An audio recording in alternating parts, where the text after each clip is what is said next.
임진 왜란 이후 많은 시간이 흘렀습니다. 하지만 아직도 이순신은 일본에게는 공포와 신비 그 자체입니다. 이순신 이 장군이 너무 무서운 나머지 신처럼 모시거나 이순신의 전략을 공부하는 일본. 오늘은 실화를 바탕으로 오늘날 이순신 장군이 일본에서 어떤 인물로 남아있는지 살펴보겠습니다. 이순신이라고요? 농담하시는 거죠, 오가타 교수님? 저는 도쿄대 대학원 연구실에서 믿기지 않는 표정으로 교수님을 바라봤습니다. 졸업 논문 주제로 조선의 이순신을 제안한 교수님의 말에 귀를 의심했어요. 왜 하필 이순신인지 왜 조선의 장수인지 도무지 이해가 안 됐죠. 료스케 군 일본 해군 역사를 공부하려면 이순신은 꼭 알아야 하네. 우리 해군 작전의 많은 부분이 그에게서 배운 거라는 사실을 모르나? 창문으로 들어오는 따뜻한 햇살이 제 얼굴을 비쳤습니다. 불편한 마음의 자리에서 몸을 비틀었어요. 우리 선조들을 괴롭혔던 적국의 장수를 왜 내가 연구해야 하는지 도저히 받아들일 수 없었습니다. 하지만 교수님, 제가 왜 우리를 공격했던 나라의 영웅을 연구해야 하나요? 역사학과 학생으로서 그건 좀... 말을 끝맺지 못했습니다. 실은 속마음은 더 격했어요. 일본 역사학도가 왜 조선의 장수를 높여야 하지? 도대체 무슨 의미인지. 오가타 교수님은 안경을 올리며 부드럽게 웃으셨습니다. 역사는 이긴 쪽의 기록이 아니라 진실의 기록이어야 하네. 료스케, 자네는 똑똑한 학생이야. 하지만 역사를 보는 눈이 좁아. 역사를 배우는 사람이라면 편견 없이 사실을 볼 줄 알아야 하지 않겠나? 저는 입술을 깨물었습니다. 어릴 때부터 요코하마에서 자라면서 할아버지로부터 늘 임진 왜란이 정당한 대륙 진출이었다고 들었어요. 가족의 생각과 교수님의 견해 사이에서 저는 혼란스러웠죠. 그럼 이렇게 해보면 어떨까요? 주제를 바꿔주시면 안 될까요? 도고 헤이아치로 제독이나 야마모토 이소로쿠 같은 우리 해군 영웅들을 연구하고 싶습니다. 교수님은 고개를 저으셨어요. 그 사람들을 제대로 알려면 그들이 공부한 이순신을 먼저 알아야 해. 료스케, 이건 그냥 제안이 아니라 내 학문적 성장을 위한 좋은 기회야. 연구실을 나서는 발걸음이 무거웠습니다. 복도를 지나며 손에 든 메모장에 이순신이라고 적었다가 바로 지웠어요. 이게 정말 내가 가야 할 길인지 의문이 들었죠.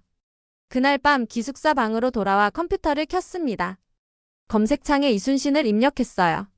한국어로 된 수많은 정보가 쏟아져 나왔죠. 번역기를 돌려가며 읽었지만 대부분이 영웅 이야기 같았습니다. 불패의 장군, 23전 23승, 나라를 구한 영웅. 일본어 사이트에서 이순신에 관한 글을 찾아보니 상황은 더 복잡했어요.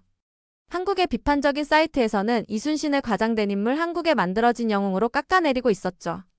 반면 학술 사이트에서는 뛰어난 전략가, 도고 제독의 스승이라는 전혀 다른 평가가 있었습니다. 왜 이렇게 완전히 다른 평가가 있는 걸까요? 다음날 학과 도서관에서 만난 친구 다케시는 제 고민을 듣고 큰 소리로 웃었어요. 료스케, 제정신인 거야. 너 나중에 취직할 생각은? 보수적인 학교에서 일하려 한다면 이순신 같은 논문 주제는 독이야. 애국심 없는 학자로 찍히면 끝장이라고. 다케시의 말에 더 혼란스러워졌습니다. 저는 역사학도로서 진실을 찾고 싶었지만 미래를 생각하면 걱정됐어요. 일본에서 이순신을 연구한다는 건 왠지 금기를 깨는 느낌이었죠. 그날 밤 도서관에서 우연히 발견한 한 권의 책이 제 눈길을 끌었어요. 1907년에 출간된 해군 전략 강의록 복사본이었습니다. 일본 해군 사관학교에서 쓰던 교재였죠. 놀랍게도 그 안에 이순신의 전술에 관한 내용이 있었어요. 하객진 전법은 적이 절대 뚫을 수 없는 구조였다. 이 진영을 만든 이순신의 전략적 통찰력은 우리 해군이 꼭 배워야 할 소중한 유산이다. 순간 머릿속에 의문이 스쳤습니다. 하객진? 뭐지? 새가 날개를 펼친 모양의 진법인가? 그 생소한 단어였지만 교재의 설명으로 대략 이해할 수 있었어요. 저도 모르게 책을 덮었습니다. 심장이 쿵쿵 뛰었어요. 우리가 학교에서 배우지 않던 말하지 않던 역사가 여기 있었죠. 왜 일본 해군은 이순신을 연구했는데 우리는 그를 그저 적으로만 기억하는 걸까요? 밤늦게 기숙사로 돌아가는 길. 머릿속이 복잡했습니다. 교수님의 제안과 친구들의 경고 그리고 발견한 자료들 사이에서 갈등이 더 커졌어요. 방에 들어와 침대에 누워 천장만 바라봤습니다. 결국 잠을 이루지 못하고 새벽에 노트북을 켰어요. 이메일을 열어 오가타 교수님께 짧게 답장을 보냈죠. 교수님, 이순신 연구를 시작해보겠습니다. 한국에 직접 가서 자료를 찾아볼 필요가 있을 것 같습니다. 한 달간 휴학하고 현지 조사를 하겠습니다. 전송 버튼을 누르는 순간 불안과 호기심이 함께 밀려왔어요. 이게 무모한 선택일까요? 아니면 중요한 진실을 향한 첫걸음일까요? 그땐 알 수 없었죠. 다만 한 가지 확실한 건 이 선택이 제 인생을 완전히 바꿔놓을 거라는 느낌이 들었다는 점이었어요. 창밖으로 해가 떠오르고 있었습니다. 새로운 여정의 시작이었죠. 교수님의 메일 답장과 학과 사무실에 휴학 승인이 나오기까지 2주가 걸렸습니다. 그동안 항공권을 예약하고 한국에서의 숙소를 준비하며 바쁜 나날을 보냈어요. 한국어 기초 표현도 몇 가지 외웠습니다. 안녕하세요, 감사합니다 정도는 말할 수 있게 되었죠. 인천공항에 도착하니 묘한 긴장감이 밀려왔습니다. 이곳은 제가 적국이라 배웠던 나라의 땅이었죠. 공항 도착장에 서서 주변을 둘러보니 모든 것이 낯설었어요. 안내 표지판에 한글 글자가 저를 향해 웃는 것 같았습니다. 료스케씨 이쪽입니다. 저를 마중 나온 서울대 역사학과 교환 프로그램 담당자인 박지원 씨가 손을 흔들었어요. 인사를 나누고 차에 오르니 창밖으로 서울의 풍경이 흘러갔습니다. 고층 빌딩과 한강 그리고 곳곳에 보이는 역사적 건물들이 묘하게 어우러진 도시였죠. 이순신 장군을 연구하러 왔다고 들었어요. 꽤 특이한 선택인데요. 일본 학생이. 박지원 씨가 백미러로 저를 흘끔 보며 말했습니다. 그의 목소리에는 놀람과 의심이 섞여 있었어요. 네, 교수님의 추천으로 시작했습니다. 사실 저도 아직은 확신이 없어요. 통영으로 가신다고 들었는데 충무공 이순신이 가장 유명한 해전을 치른 곳이죠. 다음 주에 출발하시나요? 네, 그 전에 서울에서 몇 가지 자료를 찾아보려고요. 사흘간 서울에 머물며 국립중앙박물관과 전쟁기념관을 방문했습니다. 이순신 관련 전시를 볼 때마다 한국인들의 자부심이 느껴졌어요. 그들에게 이순신은 단순한 역사적 인물이 아니라 국가적 상징이었죠. 특히 전쟁기념관에서 본 거북선 모형과 판옥선 설명에 놀랐습니다. 당시 일본의 전함보다 훨씬 과학적이고 혁신적이었다는 설명이 있었어요. 한국인들은 이를 자랑스러워했지만 저로선 쉽게 받아들이기 어려웠죠. 학교에서 배운 역사와 너무 달랐으니까요. 거북선이라. 철갑으로 덮인 전함이라니 16세기에 이런 기술이 있었다고? 전시 설명을 읽으며 의아했습니다. 일본 역사책에서는 우리 수군의 우수성만 강조했고 조선 수군의 혁신적인 함선에 대해서는 거의 언급이 없었어요. 과장된 애국주의일 뿐이야. 혼잣말을 하며 숙소로 돌아왔습니다. 그날 밤 일본 친구들과 메신저로 대화를 나눴어요. 료스케 한국에서 재밌게 지내? 벌써 세뇌당했어. 다케시가 농담을 던졌어요. 아직 살아있어. 근데 여기선 이순신이 마치 신처럼 대접받아. 모든 곳에 동상이 있고 화폐에도 나와. 당연하지. 그들에겐 국뽕의 원천이니까. 역사적 사실보다 신화가 더 중요한 거야. 다른 친구 켄지가 답했습니다. 켄지의 말이 제 마음 한구석에 걸렸어요. 정말 그럴까? 이순신은 그저 한국인들의 우상일 뿐일까? 진실은 무엇일까? 다음날 서울에서 남부 해안으로 향하는 버스를 예약했습니다. 목적지는 통영. 이순신이 주요 해전을 치른 남해안 지역이었어요. 서울에서 버스를 타기 전 서점에 들러 이순신에 관한 일본어 번역서를 구입했습니다. 앞으로 깊은 연구를 위해 필요할 것 같았죠. 버스에 몸을 실으니 창밖으로 펼쳐지는 한국의 시골 풍경이 낯설면서도 묘하게 친숙했어요. 푸른 산과 들판 군데군데 보이는 전통 가옥들. 마치 일본의 오래된 시골 마을을 보는 것 같았죠. 긴 여정 끝에 통영에 도착하자 바다 내음이 코를 찔렀습니다. 이곳은 이순신이 주요 해전을 치른 남해안의 중심지였어요. 한산도가 바로 앞바다에 있었고 그 유명한 한산 대첩이 벌어진 곳이었죠. 숙소에 짐을 풀고 바로 통영 충렬사로 향했습니다. 이순신을 모신 사당이자 기념관이었어요. 입구에서 만난 해설사 김성준 박사는 예약 방문객 명단에서 제 이름을 보고 눈을 크게 떴습니다. 일본에서 오셨군요. 이순신 장군 연구를? 네, 도쿄대 대학원생입니다. 논문 자료를 찾고 있어요. 김성준 박사는 잠시 저를 살핀 후 친절하게 웃어주셨어요. 특별한 연구 주제로군요. 우선 충렬사부터 안내해드리죠. 사당 안으로 들어가니 엄숙한 분위기가 느껴졌습니다. 김 박사는 차분한 목소리로 설명을 이어갔어요. 이곳은 충무공 이순신 장군을 모신 곳입니다. 23전 23승이라는 불패 신화를 남기신 분이죠. 그게 정말인가요? 23번의 전투에서 모두 이겼다고요? 그건 좀. 저도 모르게 의심스러운 목소리가 나왔어요. 김 박사는 미소를 지었습니다. 질문해 주셔서 감사합니다. 사실 23전 23승이라는 표현은 현대에 와서 단순화된 것입니다. 역사적으로는 더 복잡하죠. 그가 직접 지휘한 주요 해전에서 패배한 기록은 없지만 수치를 단순화하는 것은 역사학자로서 경계해야 할 부분이죠. 김 박사의 솔직한 대답에 저는 약간 안도했습니다. 객관적인 시각이 있다는 것이 느껴졌어요. 일본 사료에서는 이순신에 대해 어떻게 기록하고 있을까요? 예를 들어 구로다 나가마사의 전투 기록이 있습니다. 그는 이순신 함대를 만나면 피하라는 명령을 받았다고 기록했죠. 도요토미 히데요시가 직접 내린 명령이었습니다. 순간 가슴이 쿵 내려앉는 기분이었어요. 그런 기록이 있었다고? 왜 나는 그걸 몰랐을까? 기념관으로 자리를 옮겨 여러 전시물을 보았습니다. 이순신의 생애 전투 기록 그리고 가장 눈길을 끈 건 난중일기였어요. 이건 이순신 장군이 직접 쓴 일기입니다. 1592년부터 1598년까지 임진 외란 7년 동안의 기록이죠. 김 박사가 유리장 속의 책을 가리켰어요. 한자로 빼곡히 쓰인 일기장이었습니다. 읽어보실래요? 일본어 번역본도 있습니다. 제 손에 건네진 번역본을 펼쳤어요. 무작위로 페이지를 넘기다 한 대목에서 멈췄습니다. 하늘이 우리나라를 망하게 하려 하신다면 이순신이 아무리 힘써도 소용없겠지만 하늘이 우리나라를 망하게 하려 하지 않는다면 적들이 나를 어찌할 수 있으랴. 이 한 문장에 담긴 절망적인 상황에서도 희망을 놓지 않는 담대함에 가슴이 뭉클했어요. 임진 외란 당시 조선은 거의 망국 직전이었는데 그런 상황에서 이런 강인한 의지를 가졌다니. 또 다른 페이지를 넘겼습니다. 군량이 부족하여 군사들이 굶고 있다. 내 녹봉을 털어 쌀을 사 나누어 주었다. 이런 기록들이 계속 이어졌어요. 병사들을 걱정하는 장수, 나라의 위기에 절망하면서도 끝까지 싸우는 인간. 이건 제가 알던 적장 이순신의 모습이 아니었습니다. 백의종군이라는 이야기도 들었는데 그건 무엇인가요? 백의종군? 아, 그것은... 김 박사의 눈이 반짝였습니다.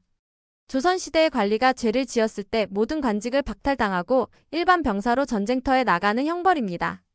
이순신은 1597년 원균이라는 경쟁자의 모함으로 모든 직위를 잃고 평범한 병사 신분으로 전장에 나갔죠. 생소한 단어를 들으며 저는 혼란스러웠습니다. 백의종군? 흰옷을 입고 전쟁터에 간다는 건가? 설명을 듣고 나서야 그 개념을 이해할 수 있었어요. 해가 질 무렵 충렬사를 나오면서 복잡한 감정이 밀려왔어요. 처음 한국에 왔을 때의 의심과 불신이 조금씩 흔들리고 있었습니다. 이순신이라는 인물이 단순한 적장이 아니라 인간적 면모를 가진 진짜 역사적 인물로 다가오기 시작했어요. 숙소로 돌아와 노트북을 열고 오늘 본 것들을 정리했습니다. 그리고 문득 궁금한 마음에 일본 해군 기록 사이트에 접속해봤어요. 메이지 시대 해군 자료 중에서 이순신에 관한 내용이 있을까 싶어서요. 검색 결과에 놀라지 않을 수 없었습니다. 메이지 해군 초기 교재에 조선의 해전술이라는 항목이 있었고 거기엔 분명히 이순신의 전법이 언급되어 있었어요. 하지만 교과서에서는 전혀 배운 적이 없었죠. 창밖으로는 통영의 밤바다가 어둠 속에서 은빛 달빛을 반사하며 일렁이고 있었습니다. 이 바다가 들려주는 이야기와 제가 배워온 역사 사이의 간극에 마음이 무거웠어요. 내일은 한산도로 가서 실제 해전 현장을 볼 예정이었습니다. 가슴이 조금 설렜어요. 이 여정이 제가 생각했던 것보다 훨씬 더 깊고 의미 있는 시간이 될 것 같았습니다. 침대에 누워 천장을 바라보며 생각했어요. 그가 정말 우리가 알던 그런 사람이 아니라면 내가 지금까지 배워온 다른 역사들은 얼마나 믿을 수 있을까? 이 질문이 제 마음속에서 울려 퍼지며 쉽게 잠들 수 없었습니다. 아침 일찍 숙소를 나와 통영 여객선 터미널로 향했습니다. 오늘의 목적지는 한산도. 그 유명한 한산 대첩이 벌어진 곳이었죠. 배에 오르니 시원한 바닷바람이 얼굴을 스쳤어요. 갑판에 서서 바다를 바라보는데 마치 400년 전으로 돌아간 듯한 기분이 들었습니다. 이곳이 바로 그 전투가 벌어진 곳입니다. 옆에서 들려온 목소리에 깜짝 놀랐어요. 어제 충렬사에서 만났던 김성준 박사였습니다. 김 박사님, 여기서 뵙네요.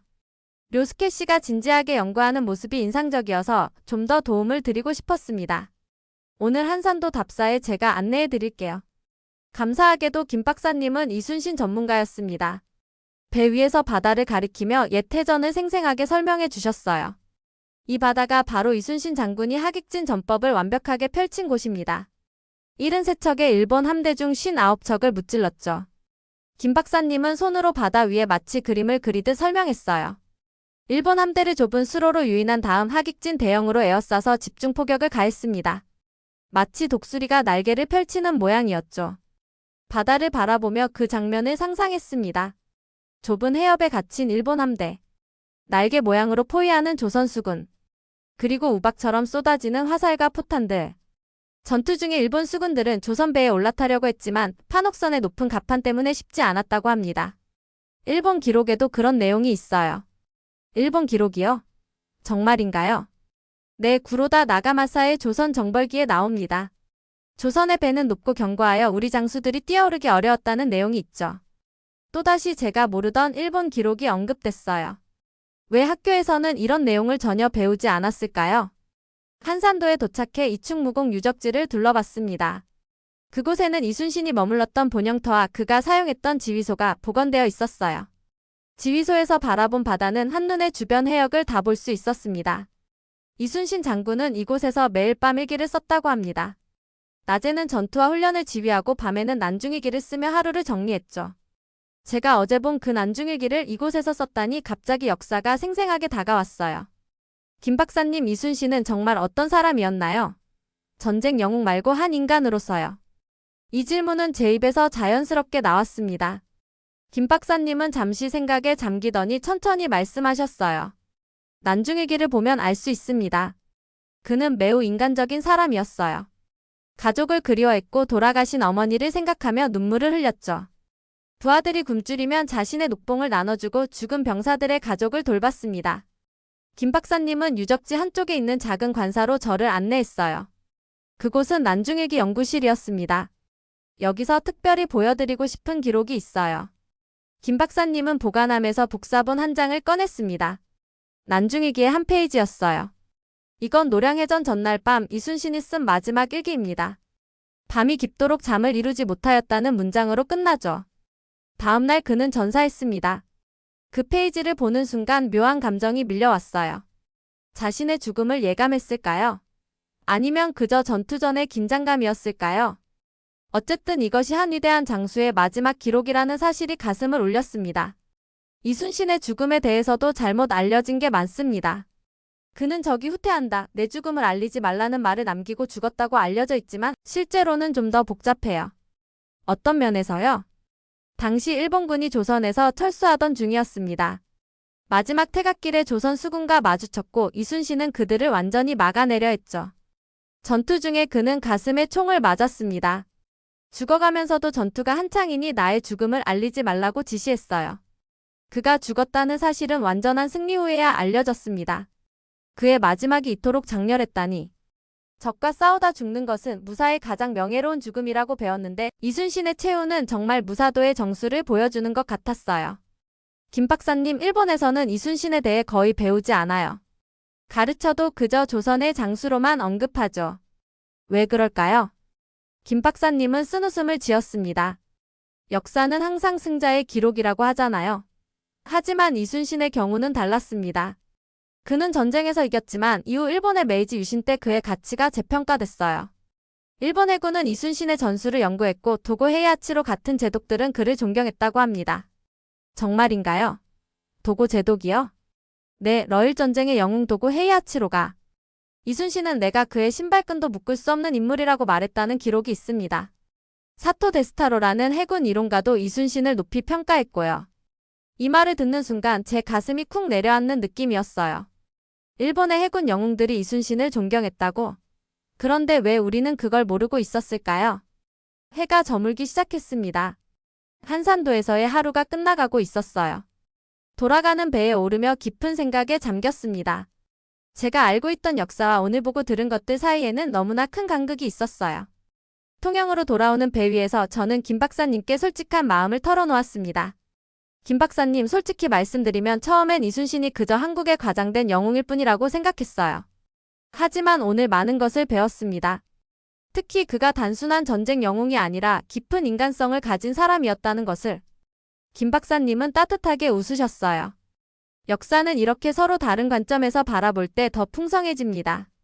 류스케 씨가 앞으로 어떤 결론을 내리든 이렇게 직접 보고 배우는 과정이 중요하다고 생각해요. 통영 숙소로 돌아와 노트북을 열었습니다. 오늘 배운 내용을 정리하려고 했지만 손가락이 키보드 위에서 멈췄어요. 머릿속이 너무 복잡했습니다. 내가 지금까지 알고 있던 역사와 배워온 관점이 흔들리고 있었어요. 창밖으로 통영의 밤바다가 깊은 어둠 속에서 달빛에 반짝이고 있었습니다. 마치 오랜 역사의 비밀을 간직한 채 저에게 무언가를 속삭이는 것 같았어요. 이렇게 어둠 속에서도 진실의 빛은 결코 사라지지 않는다는 깨달음이 스며들었습니다. 침대에 누워 천장을 바라보며 생각했습니다. 내일은 진해에 있는 해군 사관학교를 방문할 예정이다. 거기서는 또 어떤 진실을 발견하게 될까? 이 질문을 안고 저는 눈을 감았습니다. 오늘 본 이순신의 일기 마지막 문장처럼 저도 밤이 깊도록 잠을 이루지 못했습니다. 통영에서 창원시 진해구까지 가는 길은 생각보다 멀었습니다. 김 박사님이 추천해준 대로 터미널에서 버스를 타고 2시간 가까이 이동했어요. 풍경이 바뀌며 해안가에서 내륙으로 다시 다른 해안가로 이어지는 여정이었습니다.